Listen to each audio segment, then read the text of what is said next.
So जो आपला grammar सेक्शनचे जे पार्ट चालू सेक्शन चालू आहे त्याच्यातला आपला आज दुसरा दिवस. तर मी जसं तुम्हाला मागच्या ज्यांनी माझा पहिला व्हिडिओ बघितला नसेल त्यांनी तो व्हिडिओ जाऊन बघून घ्या, जेणेकरून तुम्हाला ग्रामर लवकर इझी समजायला सोपं होऊन जाईल. सो मी तुम्हाला मागच्या व्हिडिओमध्ये सांगितलं होतं की टेन्स फॅमिलीमध्ये आपण शिकलो होतो की आजोबा म्हणजे टेन्स, त्यांचे 3 मुलं म्हणजे पास्ट, प्रेझेंट, फ्युचर आणि त्यांचे 4 नातू म्हणजे simple, continuous, perfect and perfect continuous. आणि त्याचे आपण नातेवाईक शिकणार आहोत, मी तुम्हाला बोलली होती. आणि त्याच्यानंतर मी तुम्हाला बोलली होती की ॲम आर केव्हा वापरतात, शॉल यूज केव्हा होतो आणि वॉज वेअरचा केव्हा होतो, हे सगळं मी तुम्हाला ऑन डिटेल शिकवणार आहे. तर सगळ्यात आधी आपण टेन्स फॅमिलीची डिटेल फॅमिली बघू. पहिले आपण बघितलं होतं की आजोबा बघितले होते, त्यांची 3 मुलं पण बघितले होते, त्यांचे नातू पण बघितले होते. पण त्यांची मी तुम्हाला बोलली होती की फॅमिली आहे, पण मग अजून जास्त असतात ना, जसे की मम्मीकडचे आईवडील, पप्पांकडचे आईवडील आणि मित्रमंडळ. तसंच आता एक एक करून मी तुम्हाला त्या टेन्स फॅमिलीची ओळख करून देते. तर चला माझ्याबरोबर. तर फर्स्टली आपल्याला काय शिकायचं आहे, टेन्स फॅमिली. काय घेणार आहोत, टेन्स फॅमिली. टेन्स फॅमिली मी तुम्हाला मागच्या व्हिडिओमध्ये दिली आहे, तर ती तुम्ही जाऊन बघून घ्या. आता पहिले मी तुम्हाला बोलली होती पहिला घ्यायचा आहे, पहिला नातू, सिंपल म्हणजे साधा नातू आहे हा, एकदम म्हणजे साधा आहे. तर सिंपल पास्ट टेन्स म्हणजे मम्मीकडचे नातेवाईक, सिंपल पास्ट टेन्स साधा भूतकाळ. त्याच्यानंतर सिंपल प्रेझेंट टेन्स म्हणजे पप्पांकडचे नातेवाईक म्हणजे साधा वर्तमान काळ. आणि देन सिंपल फ्युचर टेन्स म्हणजे साधा भविष्यकाळ. याच्यामध्ये आपल्याला शिकायचं आहे की साधा पास्ट टेन्स म्हणजेच आपण काल काय केलं होतं, साधा याच्यामध्ये की आपण मागच्या याच्यामध्ये जस्ट रिसेंटली काय केलेलं आहे. देन सिंपल प्रेझेंट टेन्स म्हणजे की आज आपण काय केलेलं आहे. देन सिंपल फ्युचर टेन्स की आपण काय करणार आहोत, सिंपलमध्ये एकदम सिंपल.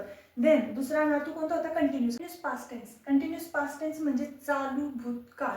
म्हणजे असा भूतकाळ जो जस्ट आत्ता झालेला आहे किंवा आत्ता आपण केलेला आहे. कंटिन्यूस पास्ट टेन्स म्हणजे मी आधी तुम्हाला हे सांगितलं किंवा मी मागच्या आत्ता काय करत होती तसं. देन कंटिन्यूस प्रेझेंट टेन्स म्हणजे चालू वर्तमान काळ. कंटिन्यूस प्रेझेंट टेन्स म्हणजे चालू वर्तमान काळ जो आता चालू आहे. मग आता चालू काय आहे, जसं मी तुमच्याशी बोलते चालू वर्तमान काळ, मी आता लिहित आहे, आय एम रायटिंग, म्हणजे हा काय झाला, चालू वर्तमान काळ झाला.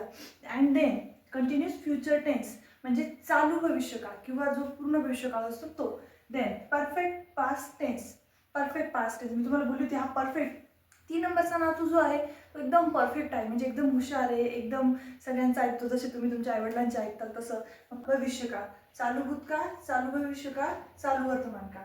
देन परफेक्ट करणार आहोत, परफेक्ट कंटिन्यूस पास्ट टेन्स म्हणजे चालू पूर्ण भूतकाळ म्हणजे जो चालू आहे पण भूतकाळ आहे. म्हणजे की जस्ट तुम्ही आत्ता मागे काल काय केलं तो चालू आहे पण भूतकाळ आहे ना, तसं. परफेक्ट कंटिन्यूस प्रेझेंट टेन्स, आता पी म्हणजे काय, परफेक्ट आहे. परफेक्ट कंटिन्यूस प्रेझेंट टेन्स म्हणजे चालू पूर्ण वर्तमान काळ.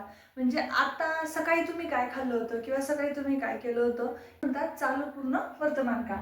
Then perfect continuous future tense म्हणजे चालू पूर्ण भविष्यकाळ.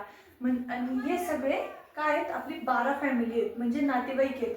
पहिल्या नंबरचं काय येतं, पप्पांकडचे नातेवाईक, दुसरे कोणतं येतं, मम्मीकडचे नातेवाईक, आणि तिसरं कोणतं येतं, मित्रमंडळ येतं. तर ही सगळी आपली 12 फॅमिली, 12 मित्रमंडळ आहेत. देन मी तुम्हाला हे दिसतंय की काय लिहिलेलं आहे, तर सगळ्यात आधी मी तुम्हाला बोलली होती सिंपलमध्ये काहीही यूज होत नाही, फक्त V1चा यूज होतो, only on use V1. Then पास्टमध्ये वॉज आणि वेअरचा यूज होतो. हे मी तुम्हाला वेबचार्ट काढून दिलेला होता, त्याच्यामध्ये आहे. ज्यांनी तो बघितला नसेल तो वेबचार्ट जाऊन बघून घ्या.